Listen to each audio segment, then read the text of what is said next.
Olá pessoal, eu sou o Gerson Borini, editor de testes do Auto Entusiastas, e hoje eu estou com esse Peugeot 208.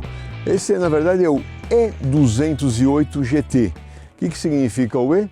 Aqui atrás, ele é a versão elétrica, praticamente a mesma carroceria do 208 e chega nesta versão top elétrico, bem completo, por 252 mil. O dia a dia com ele na cidade é bem agradável.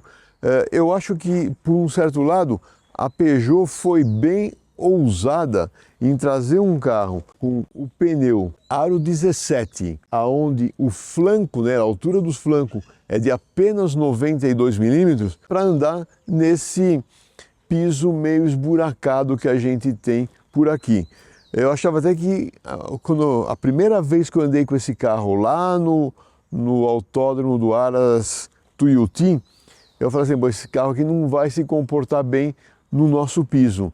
Mas nesses dias usando o carro por aqui, olha, me surpreendeu positivamente esse detalhe. Iluminação é aquela que a gente já viu nos outros Peugeot 208. Luz de rodagem diurna, que eles chamam de dente de sabre, né? Grade, ela tem esses detalhes, a mesma cor da carroceria, preto aqui nos espelhos retrovisores, preto no teto solar panorâmico. E eu acho que dos compactos, um dos desenhos mais bonitos que a gente tem hoje no mercado é do Peugeot 208. E o mais curioso, eu parei num posto de gasolina para calibrar os pneus e o frentista veio lá para abastecer o carro, ele não percebeu que era um carro elétrico, ele achou que era o carro normal que já está no mercado aí com motor flex. Continuando aqui na parte traseira, o teto termina nesse defletor, também em preto brilhante, lanternas em LED, tem essa barra acrílica conectando as duas lanternas, os logotipos da Peugeot, assim como esse lateral do elétrico, que ele tem um fundo azul, mostrando aquela que muitas marcas fazem, dando essa caracterização para o carro elétrico. Na abertura do porta-mala, um tradicional mola a gás, volume de 265 litros. Neste caso, ele não vem com step, apenas com o kit de reparo de pneus. Isso porque boa parte da bateria ocupa esse espaço traseiro e a parte do assoalho também, a parte inferior ao assoalho. Ele vem com um carregador de bordo, aquele que a gente já viu em outros veículos elétricos. Você pode ligar ele numa tomada 110 ou 220 volts. Logicamente, nessa condição, a carga é um tempo longo, seria um carregador de bordo ou carregador de emergência. O ideal é você ter um carregador na sua casa para poder usufruir melhor das vantagens de um carro elétrico. O interessante é que os engenheiros da Peugeot colocaram a porta de carregamento elétrica na mesma posição do tanque de combustível do veículo flex. E a gente vê duas tomadas, a tomada superior, que é do tipo 2, para corrente alternada, e a inferior, o CCS, que é para corrente contínua. Utilizando o conjunto alternada mais contínua, esse veículo ele recebe até 100 kW de carga. Significa que a bateria, que é de 50 kW, pode ser carregada em cerca de 30 a 40 minutos utilizando o carregador de carga rápida. Porém, carregadores de 100 kW a gente não encontra ainda em todas as esquinas aqui no Brasil. O normal que a gente encontra é carregadores de 50 kW, 40 kW de corrente alternada. Com isso, a carga é um tempo um pouco mais longo. Para um carregamento doméstico, digamos assim, uma carga de 7 kW, em termos de 7 horas, 6 horas, ou seja, durante a noite, você consegue ter o veículo 100% carregado.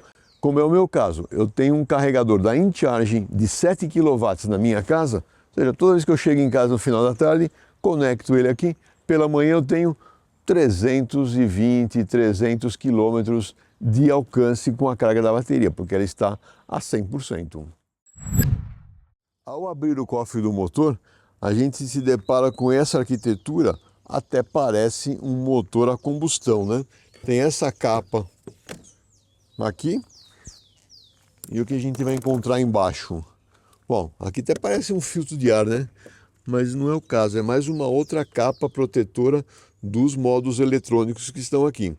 Então, o motor tem 136 cavalos de potência, 26,1 kgfm de torque máximo, né, que é aquele torque instantâneo.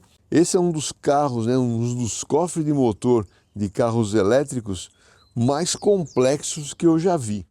Naquela avaliação tradicional do AE, do conforto, do espaço do banco traseiro, a gente já vê, novamente, como todo carro elétrico, a parte de vedação de ruído de vento tem que ser muito boa, porque ele acaba se sobressaindo o ruído de vento num carro elétrico pela falta de ruído de motor, né? E vamos vendo aqui. Bom, o banco dianteiro está regulado para minha posição de dirigir, 1,80 m de altura. Realmente, o limite de espaço para as pernas é sofrível para uma pessoa com 1,81 m de altura nesse porte. Um bom acabamento, parece um alcântara mais claro com esse outro mais escuro. A sensação de espaço aqui não é das melhores. Por quê? Esse encosto de cabeça ele é bem alto, o teto forrado de preto me dá uma sensação de estar fechado no ambiente. Ao abrir esse teto solar panorâmico, melhora um pouco essa sensação. E outra coisa que ajuda bastante, ele tem 4 alças de teto. Ou seja, isso também traz um pouco mais de conforto. Mas realmente é um carro para, no máximo, 4 pessoas e de um porte um pouco menor do que o meu. Como todo carro elétrico, a gente tem a partida por botão, onde a gente ativa todos os sistemas elétricos do carro. No console central tem um compartimento fechado com tampa para carregamento por indução do telefone celular, porém tem o inconveniente de necessitar do fio para poder fazer o espelhamento de Android Auto e Apple CarPlay. Então, são aqueles contrassensos que a gente ainda vê em alguns modelos. O e-cockpit que a Peugeot tanto exalta nos seus carros, principalmente no 208, com esse volante pequeno, tem aqui o símbolo GT. Depois que você se acostuma um pouco, até que vai bem, mas as primeiras horas a bordo desse carro estranha um pouco essa condição de ter que enxergar o quadro de instrumentos por cima do volante. Esse quadro de instrumento ele tem também uma série de configurações que podem ser feitas, onde você pode mudar o grafismo, deixar a condução principal ali no centro. Então tem vários grafismos que você pode ir fazendo a alteração e ao gosto do cliente, né? Aqui seria o tradicional com o velocímetro mais ao centro, e ele tem um sistema meio que holográfico, né, de 3 dimensões. Então você vê um plano na frente e outro plano mais ao fundo. Talvez a câmera não capta muito bem essa realidade, mas é bem legal essa condição que esse carro dá para a gente. É novidade, né? A central multimídia também ela é bem completa, ela tem uma série de opções aqui, inclusive com um navegador residente. Nesse painel de controle, né, intermediário, o que a gente vê? Aqui a parte de aquecimento dos bancos e todos os outros controles que, ao acessar esse controle, ele acessa a tela aqui em cima, né? O controle de velocidade de cruzeiro tem uma alavanca adicional aqui na parte inferior do lado esquerdo, onde você pode encontrar ou o limitador de velocidade ou então o controle de velocidade de cruzeiro, que é do modo adaptativo. Ele segue a velocidade do carro à frente e ele te dá alguns alertas no quadro de instrumentos quando você se aproxima demais de um carro que vai à frente. Outra coisa que eu acho muito bonita, estava esquecendo de comentar, é essa integração que tem entre o painel de instrumentos e o painel de porta. Então é uma continuidade nos painéis, dá um sistema bem envolvente no carro. Vamos agora até o posto fazer aquela verificação por baixo e como já deu para perceber, não tem nenhum problema de dirigir carro elétrico na chuva. Por quê? Ele não dá choque.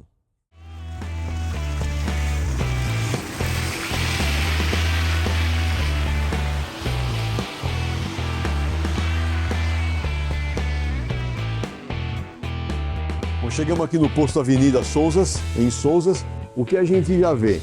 Esse carro ele é baixo. Então a gente vê que tem vários já raspados aqui na parte frontal. A suspensão dianteira é do tipo McPherson, com mola helicoidal, barra anti-rolagem, amortecedor pressurizado, alguns defletores justamente para melhorar o fluxo de ar. A bateria ela fica no centro do carro e também ela é toda fechada, ou seja, um fundo bem plano. A gente vê que a bateria vem até esse ponto onde estão os cabos de conexão e na suspensão traseira é um eixo de torção com alguma evolução. Por quê? Ele tem a barra em U aqui que faz a parte de torção, as molas helicoidais, amortecedor pressurizado, defletor aqui para melhorar a circulação de ar e aqui também um defletor para circulação de ar. Só que o mais interessante é essa barra auxiliar que conecta o eixo de torção com a carroceria. É uma barra panhar. Para quê? Para dar melhor estrutura nessa movimentação lateral que o eixo poderia ter. Então isso dá o quê? Mais estabilidade, melhor desempenho para o veículo. Bom, vamos para a pista agora avaliar o carro. Muito bem, chegamos de volta em Joaquim Egídio e a chuva continua sem nos dar trégua hoje. Então vamos ter que ter um pouco mais de atenção. E vamos lá, no paralelepípedo molhado, controle de tração funciona bem. E já deu para perceber o que nessa pequenininha lombada que tem. A suspensão ela não tem stop hidráulico, ou seja, em passagem de lombadas a gente percebe o ruído bem acentuado do stop, né, do fim de curso do amortecedor dianteiro, né? Mas em termos de aspereza de rodagem, apesar do piso estar molhado e inibir um pouco isso, ele é bom de aspereza, viu? Mesmo com esse pneuzinho perfil baixo, eu já andei em alguns trechos secos essa semana e não me incomodou. Eu achei agradável. O balanço da suspensão, né, esse controle de movimentação entre o eixo dianteiro e eixo traseiro, é aquilo que a gente vê em vários carros elétricos. Pelo peso total do veículo ser um pouco mais alto, a calibração da suspensão fica difícil para os engenheiros. Por quê? Se ele quer dar um pouco de conforto, ele acaba tendo uma movimentação maior. Se ele tenta segurar essa movimentação, acaba trazendo desconforto para o carro. Eu achei que no compromisso, no balanço que os engenheiros da Peugeot conseguiram nesse carro, está bom, tá? Não está nada agressivo e o carro ainda dá um bom conforto. Direção, que eu já comentei, estranho um pouco dirigir esse volante pequeno, alto, mas na sensação de direção, ou seja, na centragem do volante e resposta, ele é bom. A vantagem que esse sistema tem, ele traz o controle, né, de permanência em faixa e centragem em faixa. Então, quando você está numa rodovia como uma Autobahn, uma Bandeirantes, uma Anhanguera, Castelo, ele é agradável para dirigir. Quando você pega trechos sinuosos, eu não gosto tanto desse sistema. Ele me incomoda um pouco porque ele fica sempre querendo trazer o carro para o centro da via. Quanto ao esforço, tanto em manobras quanto em alta velocidade, tem uma progressão com um bom gradiente de subida de esforço. Em termos de desempenho, esse motor, a gente vê assim, 136 cavalos, né? 26 kg de torque, parece pouco, né? Mas não é não, viu? Ele tem uma boa aceleração, a hora que você cutuca o pedal do acelerador, ele responde bem. E aqui pelo console central, a gente tem a opção de selecionar 3 modos de condução. O modo Eco, que é aquele que te dá o maior alcance com a carga da bateria, o modo normal e o modo Sport, que a resposta do acelerador fica mais pronta. Então é bem agradável. E mesmo você estando no modo normal, se você afundar o pé no acelerador, ele logicamente responde com a mesma potência e aquilo que a gente conhece, né? É o quê? É o torque instantâneo de um motor elétrico, né? Essa aceleração aqui que pega o cinegrafista distraído. 0 a 100 ele faz em 8,1 segundos e a velocidade máxima é limitada em 150 km por hora. Ainda nos modos de condução, nós temos aqui pela alavanca a possibilidade de selecionar o modo B. Então, dando um toquinho na alavanca para trás, aciona o modo Brake, em que você acelera e a hora que você tira o pé do acelerador, ele faz uma frenagem e regenera mais energia.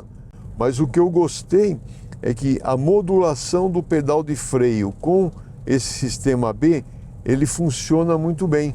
Se você está aqui, vamos falar, estamos aqui acelerando, desaceleramos, queremos frear ali na frente. Então você tira o pé do acelerador, ele começa a desacelerar, você aplica um pouco o freio, aumenta a desaceleração e ao tirar o pé do freio, você não percebe que o carro dá uma pequena acelerada ou coisa do tipo, não, é bem linear.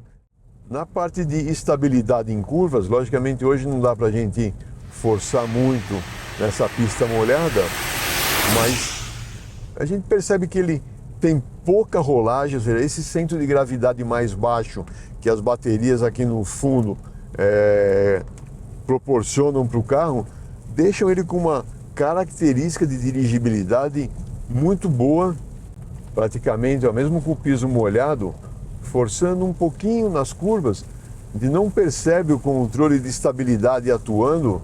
Isso significa que o carro ele é estável, ele não está estável em função do sistema eletrônico de auxílio, né? O conforto geral ao dirigir também, tanto a parte de assento quanto encosto, ela segura bem o corpo. O sistema de som do carro também é do tipo premium e dá uma boa resposta acústica, e a resposta sonora do carro como um todo é muito agradável, ele é bem silencioso. Uma das configurações legais que tem o quadro de instrumentos, essa holografia que eles montam, é nessa aqui que mostra como que funciona a parte de energia, né? Então, enquanto está azul, significa que está gastando energia. A hora que eu tiro o pé do acelerador, fica verdinho ali, mostrando o quê? Que está regenerando energia para a bateria. É bem legal o grafismo que a Peugeot determinou. Com relação à parte de consumo de energia elétrica, eu fiz um cálculo aproximado. Custo por quilômetro rodado é em torno de 12 centavos. É um valor bem abaixo do que se você considerar um carro do mesmo nível, né? Pega o Peugeot 208 Flex, vai dar praticamente 50 centavos, 45 centavos com o preço da gasolina atual.